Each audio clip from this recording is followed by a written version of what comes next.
Hello and welcome back to another episode of Beyond the To-Do List. I'm your host, Eric Fisher, and this is the show where I talk to the people behind the productivity. This week I'm excited to share with you a conversation that I had with Dr. Samantha Brody about her book, Overcoming Overwhelm, Dismantle Your Stress from the Inside Out. And I thought this would be a good conversation to revisit right now at the beginning of 2021, because I feel like myself, as well as a lot of those around me, and I'm assuming you as well, are overwhelmed. And in this conversation, that's what we talk about. We talk about how everyone's overwhelm can manifest in different ways and can be caused by different variables. So it needs to be dealt with in unique ways per person. And that's exactly what her book's about. That's exactly what this conversation dives into and talks about and we deal with, and is so essential and crucial at this time right now.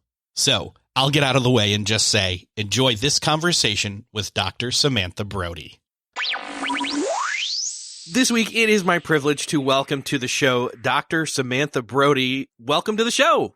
Thank you so much. I'm so excited to be here. So I am psyched to be talking about this topic of overwhelm, because honestly, it's something that can almost come in at a moment's notice. And I think, I mean, that's one of the things we'll talk about in a second when it comes to that word and, you know, how you define it. But I want to first and foremost upfront say that your new book is called Overcoming Overwhelm, which is what we're going to be talking about. And the subtitle is Dismantling Your Stress from the Inside Out. I'm assuming, though, that overwhelm isn't just about stress. So how do you define overwhelm? I look at overwhelm instead of as what we typically think about overwhelm, where we say, in the moment, I feel overwhelmed. You're anxious, or you feel like you have too much going on. I think about it more as the experience of having more stress than your body can handle, and however that manifests for you. So overwhelm isn't just about this. In this moment, I'm feeling overwhelmed. There's too many things. I don't know what to do next. But it's about how you are feeling in your body, how you're feeling in your mind, how you're looking at being able to get things done because of how you feel. Well, and then so that's related to stress, but it's not the exact same thing, right? Because like right now I could say, oh, I'm just so stressed right now. But that's not necessarily overwhelm. That's more of a temporary status. Typically it is, yes. I think that there's a lot of overlap between stress and overwhelm. I think about overwhelm as being the end result of an accumulation of multiple stresses, not just this thing is stressing me out and making me overwhelmed. So stress is the impact, and no one agrees on the definition of stress. You know, you can read an article. I just was looking at one that said, oh, stress causes your brain to shrink. And that's to put things in that, which is a study, right? And they're looking at stress in a particular way, but there is no across the board definition of stress that everyone agrees on, even within research studies. My framing on stress is this accumulation of many, many different things. And they can be things that you know very clearly your stresses, or you think about as being stresses, like getting a divorce or having a deadline. But there are also things like the small minutia day over day, the squeaky drawer, or the food you're eating that doesn't work for your body, or the lack of fresh air you're getting. All of those things are stresses on your system. And when those accumulate, they lead to overwhelm. It's not just what's on your to-do list that's making you feel overwhelmed or leading to overwhelm in your body. It's the accumulation of the myriad things in life that pile day over day and week over week and year over year, because we're human, to then lead to a state where your body and mind can no longer respond in a way that lines up with how you really want to feel, I guess. Yeah.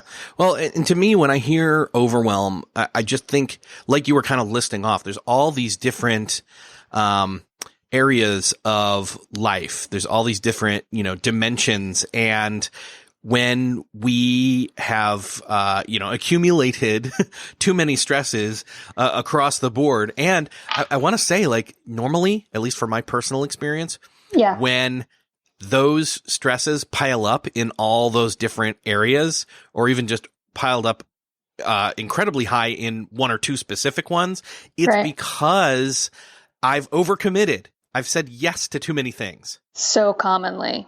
That's very, very common to be saying to yes too many things and have that leading to overwhelm. But in my mind, it's also the things that aren't the day-to-day practical tasks. It's the choices we make on a regular basis about what we're going to do, not only with our time, but what we're going to put in our bodies and how we're going to interact. And often those things are things that we have some control over that don't necessarily involve other people. They certainly can. And learning how to say no to things and having good boundaries and all that is so important. And I'm sure we'll talk a little bit more about how one of the things we do in the book is look at, okay, how do you identify what those things are? But also to look at these things that we don't normally think about as being stresses, that if we address them, it lowers our overall load and gives us more room to have the bandwidth to say no to things, or to stand up for ourselves, or to be brutal about what we take on or don't take on. Obviously. Yeah, that makes sense. While we're talking about this, I mentioned earlier that we've got all these different, facets of ourselves. Let's list off some of these, because I think, some people might be thinking, well, overwhelm is just when I've got too much to do, and that's the status I'm in for an extended period of time. And that's not necessarily what you're talking about. The way that I frame the accumulation of stress is in areas. So I think about it as a big bucket. We're born, or sometimes a small bucket. You're born with an ability to handle stress. And some people are born with a very small bucket that represents that ability, others with a big bucket. There are some things that can change that over time, but most often you have a bandwidth as far as the container, and then different things fill that up. And over time, just being on the earth for longer, first of all, but in general, over time, as things happen, your bucket gets more and more full, and certain people have a tendency to fill their bucket more than others. And the things that go in that bucket are things that have happened in the past and things that are happening right now. So the things that you experienced as a child that were stressful take up room in that bucket. And that's something you can't change. But I do talk in the book about how you might be able to change how you interact with that. Or your genetics, you can't change that, but you can, based on the field of study called epigenetics, when the more stress you have, the more likely you are to turn on genes that might cause health conditions or such. The other categories that are in there are nutritional stress, environmental stress, insufficiencies, things that you are not getting enough of: fresh air, sunlight, fresh water, nature. There are financial stresses, there are relationship stresses, and these major categories run across groups of people. And how we specifically manifest those stresses, or the stresses that we have, are more based on our own personality, our own history, and the things that we do or do not say yes to or take on.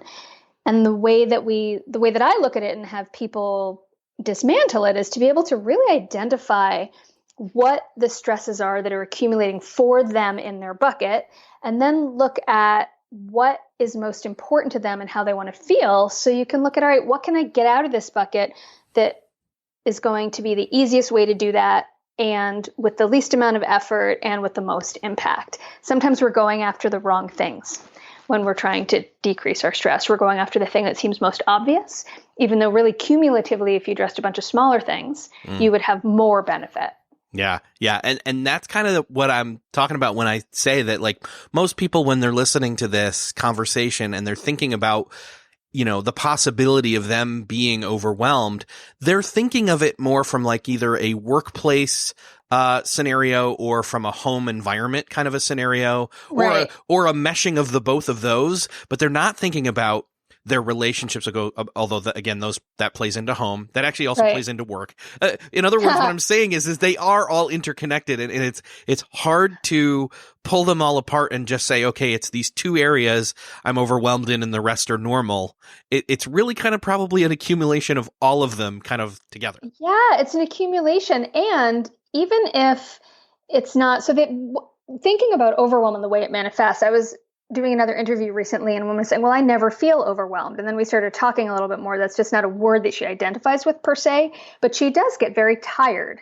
And I said to her, you're getting tired on a regular basis is actually because your body is overwhelmed with the choices that you're making on a day-to-day basis. Whether, I don't know, I obviously couldn't weigh in on that because I didn't do a whole history with her that I would do with a patient or client, but that whatever symptoms we have or however we're feeling, that is not in alignment with what our values are and how we want to feel, that is actually a form of overwhelm, because there are too many things we're choosing that don't line up with what we really want for ourselves. And that's a great point. You actually almost just revealed something without maybe meaning to, is the feeling of overwhelm is not necessarily a feeling only. Right. Yes. It's a physical manifestation, a mental shutdown where you just can't think, even though you might feel emotionally okay, and you might not feel physically tired. Your brain just shuts down because you're overwhelmed there. Right. Whatever your weak spot is how it's right. Whatever your weak spot is how it's going to manifest. So when I was getting ready for the book launch, I had so many moving pieces. I have a full-time job. I have where I see patients, I see clients online. I've got the book promotion stuff, all these moving pieces. And then I came home from a vacation, and I live in Portland in the city, and we had rats in our house. Apparently our neighborhood has a rat infestation. Who knew? And we ended up having to move into an Airbnb for a couple of weeks, and I was managing everything. I'm very good at handling, keeping my load down overall. And I was in a good mental state, but I ended up getting shingles, actually, which is very associated with stress. I went, oh, okay. There's this another layer that I need to get to. There's another piece that I can be more brutal, even though I think I'm doing what I need to do, right? And so it's this, our bodies will sometimes tell us you're overwhelmed, even when in our minds we're very good at assessing, at being organized or having things lined up in a way that allows us to be very particular about the way we approach our life and our choices. Your body is also going to tell you this is too much. And that's a sign of overwhelm too. And one of the keys that I really talk about in the book is paying attention to your body and how you feel, because that's giving you an important message as well. And if you're feeling well, you can't really do what you want to do and accomplish what you want to accomplish if you're not feeling your best. Yeah. Well, and that's the key point there, is we've kind of talked about how the overwhelm causing the items that cause the overwhelm are personal and contextual, and the way that it manifests is going to be personal and contextual. Exactly. So, of course, the approach to dismantling it is also going to be that. Yes. You just summed up the book. All right. Well, there you go. So it's great talking with you. And no. So how do you then, somebody says, okay, yes, like somebody comes to you and says, I am overwhelmed. Obviously, you're going to be talking with them about those first two things we just were talking about, the causes. Well, let me back up. The causes we'll get to in a second, but you'll talk about the causes. We've talked about, the symptomatic like manifestations of, why do you say you're overwhelmed? Well, it's because of this and this. Oh, okay. But again, getting to the approach, the actual dealing with it, like what are the first kind of steps in order to, maybe identify what we need to address? Yep. The book literally goes through that step by step. It's a 4-step program. So the first step, the thing we look at is what's most important and how do you want to feel and who do you want to be? So getting really clear about what you want your life to look like. And I call that your true north. And that is a process of identifying what are your core values, what is really most important to you, and then how on a day-to-day basis, one person really wants to feel happy or joyous. I'm not someone that really cares about feeling joyous particularly. I would rather, I have other words that represent how I want to feel. I want to feel accomplished. I want to feel settled. There are different things that represent how I want to feel, and which means, again, that's very individual. So we go through those two things, and then how do you want to show up when you look back at your life? What do you want to have, not just accomplished goal-wise, but who do you want to be and who do you want to have been? So once we get clear about the true north, we then look at how we make change best and what things may get in our way of making changes and who we need on our team and what we need to do with our mindset to be really ready to make these shifts. Because there are things in our lives that we, based on our past, based on our tendencies, that keep us from really moving forward in a way that allows us to make choices that line up with our values. So you get really clear about that. And then you were talking about the specific stresses. I actually take people through a process, top to bottom of that bucket, looking at the different categories and what things within those categories are likely to cause stress for many people. So people can start thinking about, oh, that's something I never even really thought was causing me stress, or that's something that I didn't even really think I could change to lower my overall load.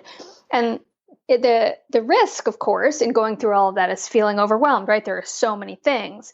But ultimately, by identifying the myriad things that are impacting you, you can then say, all right, I'm going to choose these things to address. And that's what the last step is, saying, all right, this particular thing is non-negotiable for me to really feel okay. So let's say that's someone knows that if they don't get outside for a walk for 20 minutes, nothing ever goes right for them. They just don't feel themselves. So that has to be a priority and something that needs to happen in order to be able to lower their load. And sometimes it's something that are just many small things or a number of small things. I call them simple solution stresses. So cleaning off your desk, although not for everyone, that isn't simple. So for me, I tend to be pretty organized, and having a space around me that's organized helps me focus and feel better.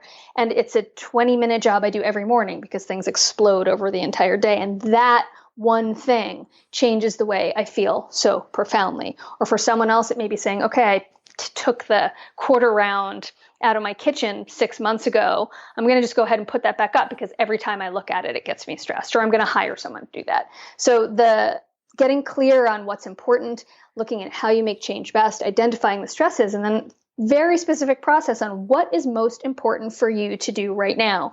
I think we often knee-jerk into goals because they're expected of us, because we think that's what we want, because we think it's the most important thing to focus on.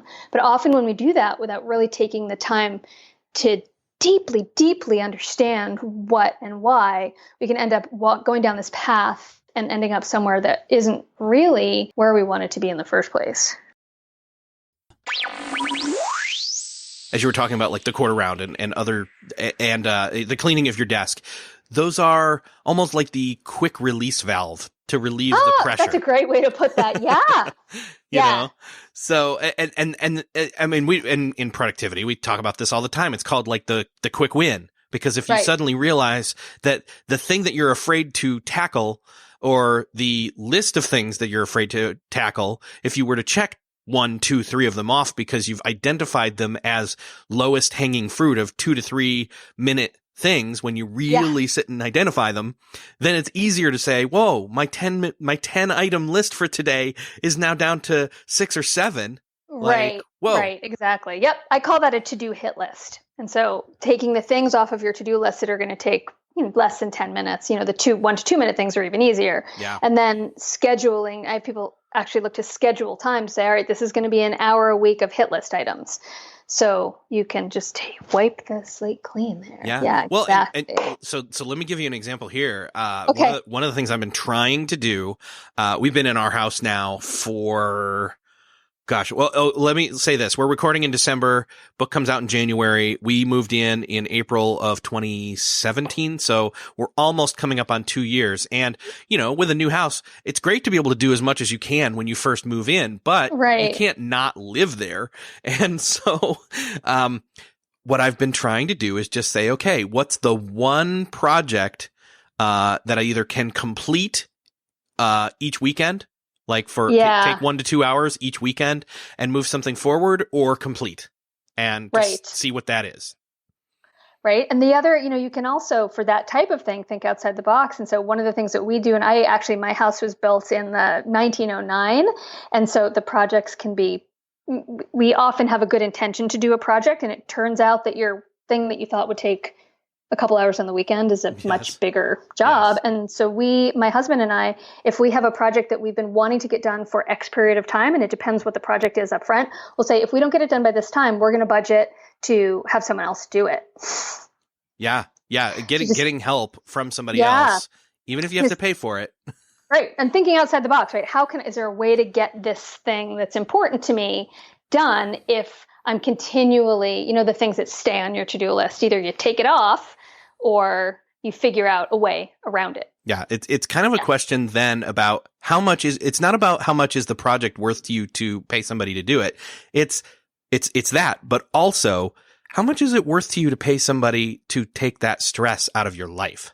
Right. And to look at that specific stress, how much stress does this thing cause? On a scale of 1 to 10, is this thing not being done? Sometimes it'll be something that I'll think, this is really important. I want to get it done. And then I don't do it. And the reality is when I really sit down and look at it, I don't really care that much. It just seemed like something I should care about. But ultimately, if I say this is something I'm choosing not to change, that also takes the stress off, right? One of the things we do in the book is we look at, okay, here are the things you're going to do right now, and here are the things you're choosing not to do right now, and getting really clear about owning this is something I'm choosing not to do right now. And then the stress dissipates because you're not now on top of not doing it, shaming yourself for not doing it, saying this is something I should do, and continuing to beat yourself up over not having done the thing, right? You can't do it all. It's impossible. Even if it's just the things you want to do, you can't do it all, let alone the things that you have to do or should do or committed to do. I think you just hit on something else that I end up talking about often too, which is this whole idea of doing a brain dump. It's the idea that, I mean, I try to treat myself. I'll say, okay, here's an actual pen and an actual pad of paper.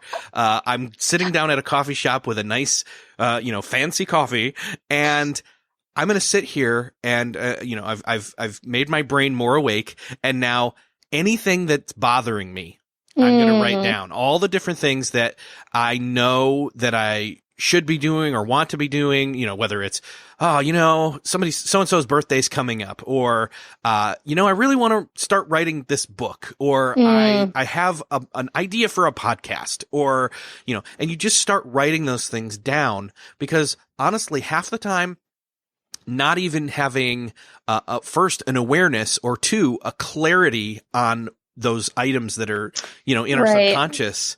So that's what I hear you talking about when you're saying it's not even necessarily about, like, for example, if there was the project that I was moving forward and you were going to pay somebody to just come do it, or decide to not pay somebody to come do it, but you've then had clarity on the decision and relieved that thing from being a stressor in your life because you gained more perspective on it.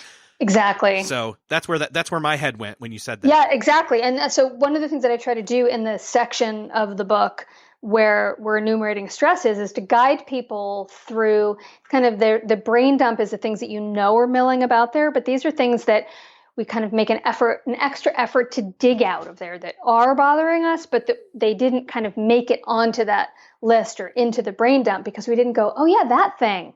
That area of, whether it's not getting enough healthy lunch, not eating lunch. I was talking to someone the other day who was saying that she just actually ended up hiring someone to make lunches for her, which was, that's brilliant. And so she had been putting so much guilt on herself. She worked in the nutrition field, and she'd been eating junk for 2 years, and she had kids. She was feeding them junk for lunch. I mean, not junk, but, not healthy food. And she went, this is something it caused her so much. I call those tolerations, right? These things that cause us a burden over the long period of time.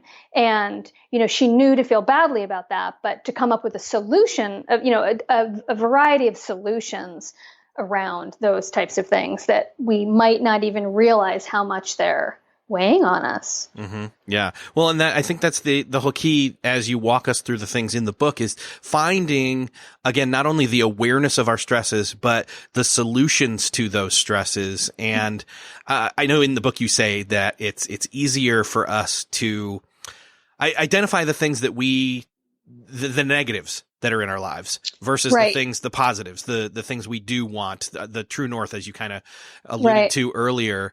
So how do we do that? Like, how do we walk through, the process and say, because I think maybe one part is if you lean negative and you can identify a negative, but then spin it and say, wait, why is it that I don't like that thing? What's the positive thing I'm actually aiming for if I can latch onto that? That is such a great approach. That is such a great way to do that, right? That's solution making. That's thinking outside the box. That's reframing. And it's so important, I think, to be able to have that mindset, right? Have a positive mindset about, okay, of course there are terrible things that are going to happen. And of course we're going to have stresses that are difficult and situations that are challenging. And, but then how do we say, all right, what am I going to get? How can I take this and get something positive out of it, whatever that is? And back to your question specifically, as far as identifying what is most important to you, it's literally the first section of the book. I'll be offering I'll go ahead and give you a link in your show notes to an exercise to get clear about your values. And that's an example exercise from the book, an actual exercise from the book. Great. But taking it from there, and then the next step is looking at how you want to feel. And it's very similar to the values exercise. You don't actually have to get the book to do that. You can think about it in the same framework, but more of how do I want to feel? And there'll often be an overlap between how you want to feel and what's most important to you, but not always. I think that's the key there is like, at least for me, I know when I'm not necessarily clear on the positives of, what it is I am wanting or how right. In other words, the identity that I want to have versus the reality that I do have. It's easier for me to get bogged down. Well, it's easier for most of us to get bogged down and say like, the way things are right now, and then list a bunch of things that we hate. Right. And that loops around too to this thing around saying no. Like, especially when we're people pleasers or we want to do good things for people. I don't tend to be a people pleaser, but I really want to be, I'm a helper. It's my nature. It's what I do for my work. It's what I do in my life. I want to come up with solutions for people. With your podcast, you're that way too, I would assume.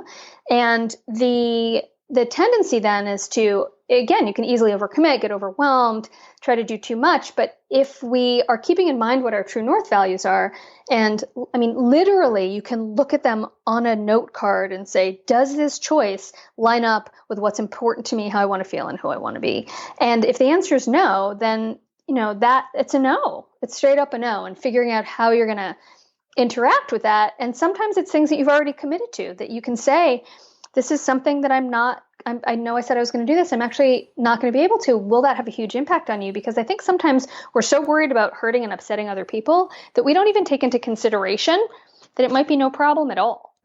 We don't do the thing we said we're going to do. And that we don't owe it, that we don't, to ask, right? To make sure that you are being conscious about what we are committing to in the first place. And then once we do it, to be able to leave room to make changes to that if we need to, or if we want to, if we find we've overcommitted or find that something is going to be a lot more difficult than we thought it would be. Yeah. There's another concept in your book that I do want to make sure we mention here, and it's this chi of change. So what is this chi of change? All I know is that chi has to do with, it's a Chinese word. But then also I know that a lot of things lately, when it comes to smartphone chargers, have chi charging because it's that kind of, you just lay your phone down on it.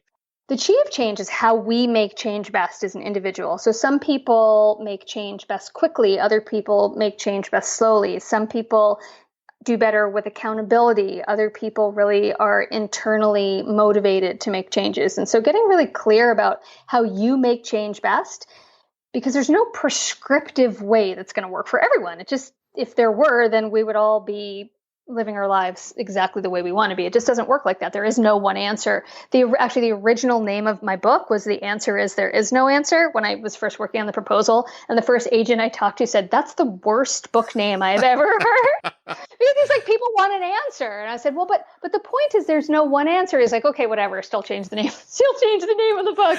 And that's fair enough.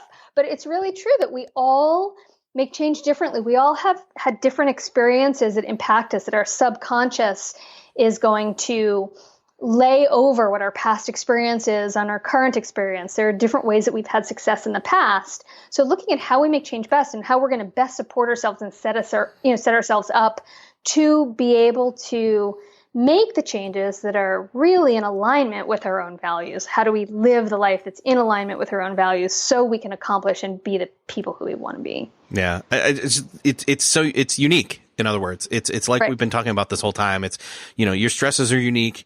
Your manifestations of how you're going to feel in whatever feel way that means for you, physical, mental, emotional, all of the above, often. And then also what's causing it and how you deal with it. It's all unique. And this is one of the main tenets of naturopathic medicine. So as a naturopathic physician in the state of Oregon, I'm licensed as a primary care doctor. So I do both Western medicine and complementary medicine in my practice and with my consulting, my online consulting with clients. And the main point is that everyone is different and that there is no one answer. And you can't even look at a study and say, this thing won't work for you because it didn't work in the study, because it might work for that person. And how we approach each person's health issue is going to be different. We wouldn't say, okay, everyone with a headache or migraine should get this medication or get this one first. If that doesn't work, we do this one. If that doesn't work, we do this one.